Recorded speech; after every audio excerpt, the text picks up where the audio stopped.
Kalau sakinah, ya, itu artinya ketenangan yang dilahirkan setelah tuntasnya persoalan dilalui. Ya. Baik. Bukankah saat ujian itu merasakan tegang, kadang gelisah, ya? Tapi setelah selesai ujiannya, ada ketenangan yang dirasakan. Alhamdulillah selesai, gitu kan? Itu ketenangan yang dihasilkan setelah melalui satu persoalan. Itu disebut dengan sakinah namanya. Jelas? Baik. Saya lukiskan lagi. Orang Arab mengatakan begini. Sakanatu syajaratu idza dhahabatir rih. Atau sakanatu safinatu idza dhahabatil amwaj. Ranting pohon itu menjadi tenang ketika angin yang menerpanya itu telah pergi. Atau mereka mengatakan kapal itu menjadi tenang ketika ombak yang menerpanya itu telah pergi dan airnya kembali tentram, tenang. Nah, ketenangan yang telah melalui perombang-ambingan, diombang-ambingkan ombak, pohon diterpa, naik, turun, kiri, kanan begitu. Setelah kemudian dia tenang lagi, ya, apa yang terjadi? Nah, ketenangan itu disebut dengan sakinah. Dan biasanya kapal yang banyak diuji dengan gelombang, bahkan gelombang besar, dan dia melewati itu menjadikan kapalnya kualitasnya lebih kuat, ya, lebih mudah menghadapi persoalan-persoalan atau bahkan gelombang-gelombang kecil setelahnya. Semakin besar, yang kecil lewat. Ya, demikian pohon, semakin diterpa anginnya kencang, ya, dia goyang dan dia tertanam kuat, semakin kokoh akarnya.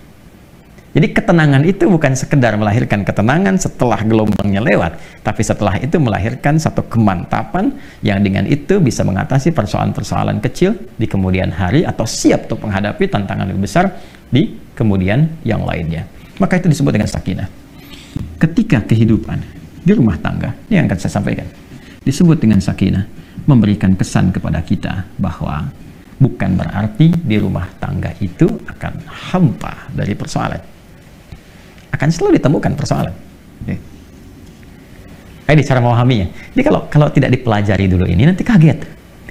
Bukan berarti nggak ada masalah. Rumah tangga itu pasti ada masalah. Ya, yang paling ideal kan rumah tangganya Rasulullah SAW. Tapi coba lihat, apakah dalam kehidupan rumah tangga Nabi tidak ada masalah? Jangan salah, banyak persoalan, ya kan? Tapi dengan persoalan itu turun panduan pada kita. Turun ayat, turun hadis, mengatasi ini bagaimana, ya, kalau salah persoalan pemahaman bagaimana, salah komunikasi bagaimana, meluruskan yang ini bagaimana, kalau ingin cari teman cerita ke siapa, kalau mengadu belum ketemu suami istri ke siapa mengadunya, ada semuanya. Gitu. Dan pahami ketika Allah menitipkan satu persoalan dalam kehidupan rumah tangga, pada hakikatnya bukan ingin menjadikan kehidupan rumah tangganya bermasalah, tapi Allah ingin memberikan satu ketenangan, kedamaian, ya, yang dihasilkan setelah tuntas persoalan yang dimaksudkan. Makanya kehidupan rumah tangga kan kalau sudah masalahnya tuntas lebih tenang dari sebelumnya kan, ya, dan dahsyatnya lebih mengerti tentang sifat-sifat pasangan atau dalam keluarga. Setelah itu punya ilmu yang baru, punya pengetahuan yang baru, masukan yang baru, ilmu yang baru untuk mengatasi tantangan berikutnya. Itu dahsyatnya. Tapi problemnya begini, bagaimana cara kita bisa mengatasi persoalannya dengan mudah? Karena tidak sedikit masalah-masalah kecil di rumah tangga, ya kan, bisa menjadi besar dan menyebabkan persoalan serius ketika, maaf, seseorang tidak mengetahui cara menyelesaikannya. Yang ditampilkan kadang-kadang, ya, boleh jadi egonya. Yang ditampilkan kadang-kadang boleh jadi statusnya, bahkan juga hartanya, kedudukannya, dan sebagainya. Itu bukan solusi, teman-teman. Sepanjang ditampilkan kemampuan kemanusiaannya, maka sifat manusia selalu ingin bertahan dengan apa yang dimilikinya. Suami bicara A, istri bicara B. Ya, ayah bicara A, anak pun bicara B. Demikian seterusnya. Maka yang terbaik adalah kita mesti menanyakan kepada pengatur segalanya. Ini. Ya. Maka ketika dikembalikan, sakinah itu kan sifat jiwa, ya kan? Ketenangan itu kan sifat jiwa. Ingat, ketenangan itu bukan sifat fisik. Ya, pikiran itu biasa. Ya, pikiran itu bekerja terus, berpikir itu terus, nggak berhenti, berpikir. Apa yang memberikan kegelisahan dan ketenangan pada pikiran? Jiwa. Jadi perintahnya di sini semua dalam jiwa kita. Kalau dia gelisah berarti dari nafsu, ya kan? Kalau dia tenang, nyaman berarti dari takwanya. Itu di jiwanya. Jadi pikiran itu normal saja. dia beraktivitas. Seperti fisik pun diperintahkan. Fisik tuh gimana perintah dari pikiran saja. Ya. Nah, apa yang memerintahkan pikiran dan mengisinya untuk mengarahkan apa yang harus dilakukan itu, maka itu dari jiwa. Maka itu saya sering katakan, jiwa yang tenang akan melahirkan pikiran yang cemerlang dan aktivitas yang membahagiakan. Itu poinnya. Boleh bikin status tuh. Ya. Nah, balik ke sini. Karena ketenangan sifat jiwa, yang punya jiwa siapa? Yang punya nafas siapa? Allah. Ya. Makanya sering kita katakan kan, ya mengikuti doa Nabi sallallahu alaihi wasallam, ya muqallibal qulub, ya tsabbit qulubana ala dinik, ala iman. Wahai Allah yang mengetahui keadaan hati kami, gitu kan? Yang membolak-balikkan hati, yang memberikan kedamaian pada jiwa, berikan kami kemantapan dalam jiwa kami untuk menaati ketentuanmu, untuk beriman kepadamu, untuk konsisten pada dinmu. Ini poinnya. Nah, sekarang bagaimana caranya kita bisa belajar untuk menenangkan jiwa sebelum menghadapi persoalannya? Ini poin besarnya. Jadi ada orang-orang tertentu yang Allah berikan ketenangan paripurna dalam jiwanya, sehingga ketika dihadapkan pada masalah itu, dia bisa menyaring persoalannya, menjadikannya lebih kecil. Dan yang paling dahsyat, jadi ringan masalahnya sebelum dihadapi. Bukan nggak punya masalah. Boleh jadi masalah yang sama bagi orang lain besar, bagi dia tinggal senyum selesai. Itu poinnya. Jadi bukan nggak punya masalah, masalah dia ada. Cuma dikecilkan oleh Allah kadarnya, sehingga dengan kelapangan hatinya, itu menjadi kecil.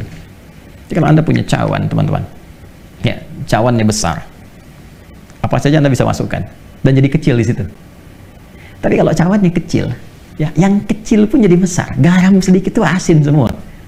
Nah, ada orang-orang yang jiwanya dilapangkan oleh Allah, sehingga ketika dia menghadapi satu persoalan, perbedaan dengan pasangannya misalnya, ya kan? Melihat keadaan anak dan sebagainya, dia bisa melihat dengan hikmah. Allah lapangkan keadaan hatinya. Kenapa begini? Dia nggak langsung simpulkan, langsung keluar ini, itu dilihat dulu, dia bersikap dulu. Nih, kelapangan jiwa, ini mahal. Dan ini tidak mungkin bisa didapatkan kecuali lewat skema ibadah ke sini. Menghamba. Ya. Nah, semua kumpulan nilai-nilai ibadah kita dalam rangka mendekat kepada Allah, saya sering ingatkan, itu disebut dengan takwa namanya. Ya kan? Takwa itu kan gabungan antara iman dengan amal soleh. Ya kan? Iman itu kan pekerjaan hati dalam jiwa, amal soleh implementasinya. Digabungkan jadi takwa. Seseorang yang membangun kehidupan rumah tangganya dengan nilai-nilai ketakwaan. Ini, dia bangun dengan takwa. Dia jaga sholatnya, diwasiatkan pada istrinya sekalipun keluar tetap jaga sholat, anak-anak pastikan sholat, hidupkan rumah dengan Al-Quran, dekati Allah Subhanahu Wa Taala, banyakin zikir, misal, itu akan beda suasana rumahnya. Demi Allah saya katakan, Anda kalau nggak percaya silahkan. Ya, hidupkan rumah dengan suasana ibadah kepada Allah. Anda ada di dalam ataupun sedang di luar, hidupkan. Maka akan ada suasana yang berbeda kepada jiwa. Allah akan jaga itu. Ya, ketika takwa meningkat, bahkan diringankan persoalan. Sebelum ada masalah, solusi datang. Sehingga masalah jadi ringan. Itu yang dimaksud Quran, surah ke-65, di akhir ayat kedua. At-Talaq, ayat kedua.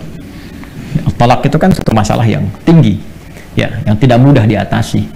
Ya, bahkan dalam kondisi yang paling rumit pun ketika Anda mendekat kepada Allah, Allah ringankan dan berikan solusi yang jernih. Berpikirnya jernih sekali. Tahu apa yang harus dilakukan. Ya kan? Maka apa yang terjadi? Wa may yattaqillaha yaj'al lahu makhraja. Siapapun yang mampu membangun ketakwaannya kepada Allah, dan dia naikkan lagi, ya kan? Maka apa yang terjadi? Yaj'al lahu makhraja. Allah berikan jalan keluar dari setiap persoalan yang ia alami. Apalagi kalau pasangan itu kompak, ya kan? Ya, mungkin nggak bersama-sama dalam beberapa kesempatan, tapi memberikan wasiat, bangunkan istri, anak-anak, ingatkan sebelum pergi, kan? Dan sebagainya. Itu pasti tuh. Ya, dari sekian banyak persoalan, ketika ditumpahkan di atas sajadah, dia mengecil dan curhatnya kepada Allah. Innama ashku bathi wa huzni ila Allah. Demikian ya nasihat dari Nabi Ya'qub alaihissalam yang diabadikan Quran surat Yusuf itu kan. Kalau mau curhat ke Allah. Sampaikan. Dan akan cenderung bahagia. Ketakwaan membangun kebahagiaan. Quran surah kedua di akhir ayat 189. Wattaqullaha la'allakum tuflihun.